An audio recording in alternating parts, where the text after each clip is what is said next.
Levish had a couple of questions, so I thought I would send something to everybody. The first is, how do you rotate a shape using a point that is not on the shape?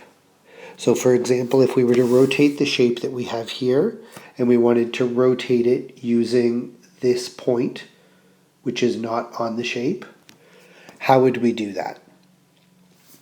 As with any rotation, we need to know how far, so let's say 90 degrees, which direction, so let's say clockwise, and using what point. And we've said this point off of the shape, which I will call point A. To rotate the shape, what we want to do is know exactly how far away from the shape the point is. So in this case, it's 1, 2. And which part of the shape the point is away from. That will allow us to double check our answer.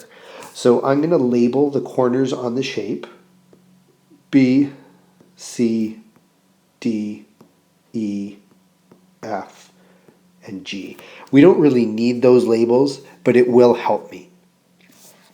Now, in order to rotate it 90 degrees clockwise, I know that I'm going to rotate to create a 90-degree angle. So I'm just going to draw a 90-degree angle. And there's my 90-degree angle. I went this direction because we're going clockwise, the same direction as a clock.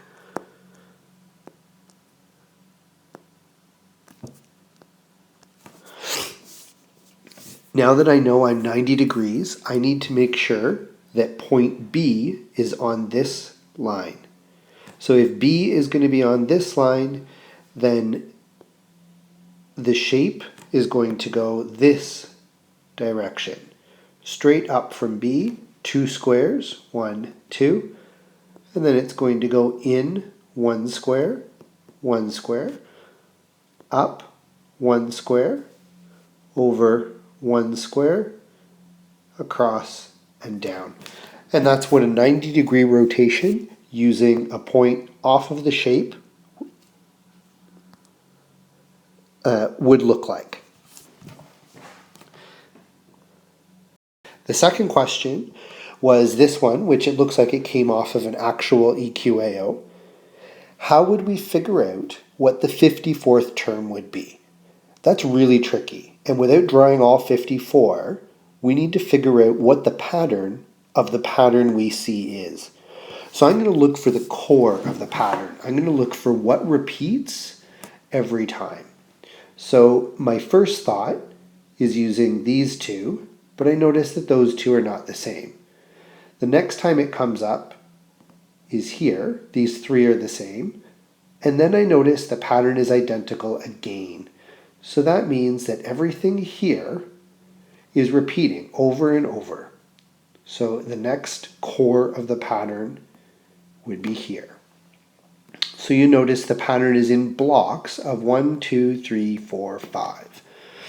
Well, that means if I go 10 of these chunks, I'm going to be at 50 terms. When I'm at 50 terms, I'm going to be starting this pattern over again. So 51 would look like that. I guess it would actually look like that. 52, 53, 54. So C would be the 54th term. I hope this has been helpful. If anybody has any further questions, please don't hesitate to send me an email.